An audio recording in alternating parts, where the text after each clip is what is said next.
जो इंसान खुद के लिए जीता है उसका एक दिन मरण होता है, और जो इंसान दूसरों के लिए जीता है उसका हर दिन स्मरण होता है।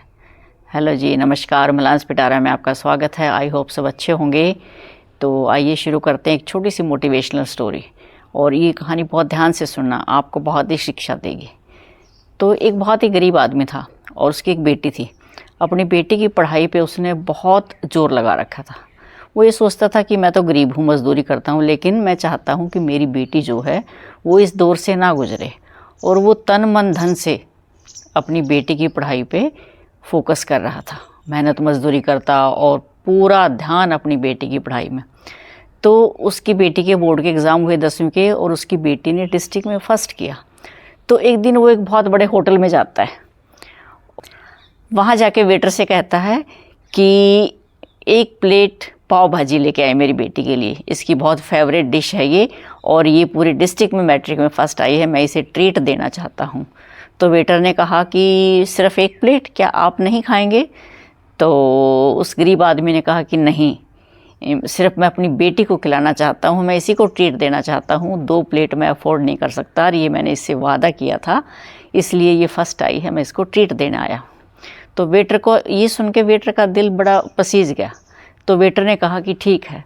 उसने जाके होटल के मालिक से कहा कि वो जो सामने टेबल पे बंदा बैठा है अपनी बेटी के साथ, उनको 2 प्लेट पाव भाजी दीजिए, एक की पेमेंट वो करेंगे और एक की पेमेंट मैं करूँगा, वो उनकी बेटी है और वो गरीब आदमी है, एक प्लेट के वो पैसे नहीं दे सकता, और वो अपनी बेटी को ट्रीट देने आया है। उसकी बेटी 10वीं में डिस्ट्रिक्ट में फर्स्ट आई है। तो ये बात सुन के होटल का मालिक का भी दिल पसीज गया। तो उसने कहा कि ये क्या बात हुई, आप क्यों, मैं खिलाता हूँ उनको, इतना होनहार बच्चा है तो उसके लिए तो हम भी कुछ भी कर सकते हैं। तो होटल के मालिक ने कहा कि इनको 2 प्लेट पाव भाजी मेरी तरफ से खिलाएं, और 2 प्लेट पाव भाजी इनकी पैक भी कर दें, और 3-4 डब्बे इनको मिठाई भी दें हमारी तरफ से, शुभकामनाएं, और ये मिठाई और ये ट्रीट सब हमारी तरफ से। और उनका बहुत मान सम्मान किया। तो गरीब आदमी जो है धन्यवाद करके और चला गया, और मन में सोचा कि ऐसे लोग भी हैं।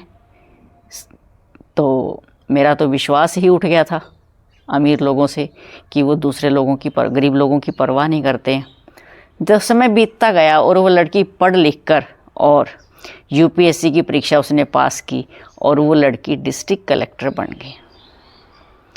और बाय चांस उसी शहर में जहाँ वो होटल था वहीं पे वो डिस्ट्रिक्ट कलेक्टर बन के उसकी पोस्टिंग हो गई। तो जब उसकी पोस्टिंग हुई तो उस लड़की ने होटल में मैसेज भेजा कि आज वहाँ पर हमारा लंच रहेगा और मैं वहाँ पर आ रही हूँ, उसकी व्यवस्था की जाए और मुझे वहाँ पार्टी देनी है। तो जैसे ही होटल मालिक को पता चला कि भी कलेक्टर साहिबा आ रही हैं, तो पूरे ज़ोर शोर से जो उनका स्वागत भी किया गया, और उस लड़की को पहचाना नहीं उन्होंने। तो वो लड़की अपने पिता के साथ वहाँ पहुँची। तो जैसे ही वो लड़की वहाँ पहुँचती है तो उसने होटल के मालिक को बताया कि क्या आपने मुझे पहचाना, मैं वही लड़की हूँ जो एक दिन मेरे पिता के साथ यहाँ पाव भाजी खाने आई थी, और आप लोगों ने हमें जो है ट्रीट दी थी, फ्री में हमें पाव भाजी खिलाई थी और हमें मिठाइयाँ भी दी थी। तो आज मैं आपको और आपके सारे होटल के कर्मचारियों को और अपने शहर के लोगों को मैं पार्टी दे रही हूँ अपनी तरफ से, क्योंकि आप लोगों ने उस टाइम जो हमें ट्रीट दी थी, आपका की महानता है, आपका बड़प्पन है कि आपने हमारी गरीबी का मजाक नहीं उड़ाया और हमारा हौसला बढ़ाया।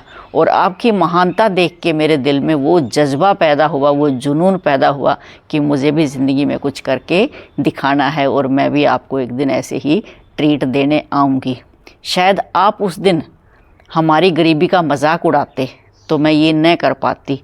आपने हमारी गरीबी का हौसला बढ़ाया, और उसी वजह से आज मैं इस पोस्ट पर कायम हूँ। मैं उसी दिन यहाँ प्रण करके गई थी कि मैंने जी तोड़ मेहनत करनी है, और एक दिन आकर अपनी हैसियत से यहाँ इन सबको मैंने पार्टी देनी है। तो देखिए, कहानी तो छोटी सी है, लेकिन ये इंसानियत को बयां करती है कि हमारे अंदर इंसानियत होनी चाहिए। चाहे इंसान कितना भी बड़ा हो जाए, कितना बड़ा पद हो, पैसा हो, कुछ भी हो, लेकिन हमें उसका गुरूर कभी भी नहीं होना चाहिए। हमारे अंदर इंसानियत, मानवता जो है वो रहनी चाहिए, ताकि हम हर लोगों का दुख दर्द, मान सम्मान ना भूलें। अगर हम औरों का भी मान सम्मान करेंगे तो बदले में हमें बहुत कुछ मिलता है और बहुत कुछ हमारे लिए लौट कर आता है। देखिए इस कोटेशन से रिलेटेड कि जो दूसरों के लिए जीता है उसे हर दिन स्मरण किया जाता है। इसका एक बहुत बढ़िया उदाहरण हमारे हाल ही में जो है, रतन टाटा जी जो परलोक सिधार गए, अपनी सांसारिक यात्रा पूरी करके चले गए, लेकिन वो हमेशा सभी के दिलों में राज करेंगे। उनको कभी नहीं भुलाया जा सकता। वो मर कर भी अमर हैं, क्योंकि उन्होंने लोगों के लिए, लोगों की भलाई के लिए इतने काम किए हैं कि हमेशा उनको हम सब याद रखेंगे और नमन करेंगे। कोरोना काल में उन्होंने कितने हज़ार करोड़ जो है प्रधानमंत्री राहत कोष में दान किया, और अपने लेवल पे भी वो कितने लोगों की मदद करते थे, बहुत ज़्यादा।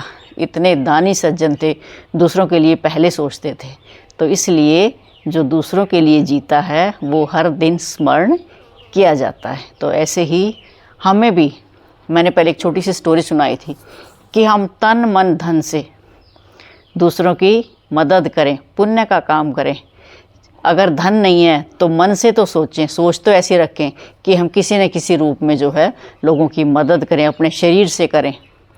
जैसे मैंने एक औरत की कहानी सुनाई थी कि उसने और कुछ नहीं तो बस में जो असहाय लोग थे उनको सीट देके उसने कहा कि मैं पुण्य का काम कर रही हूँ।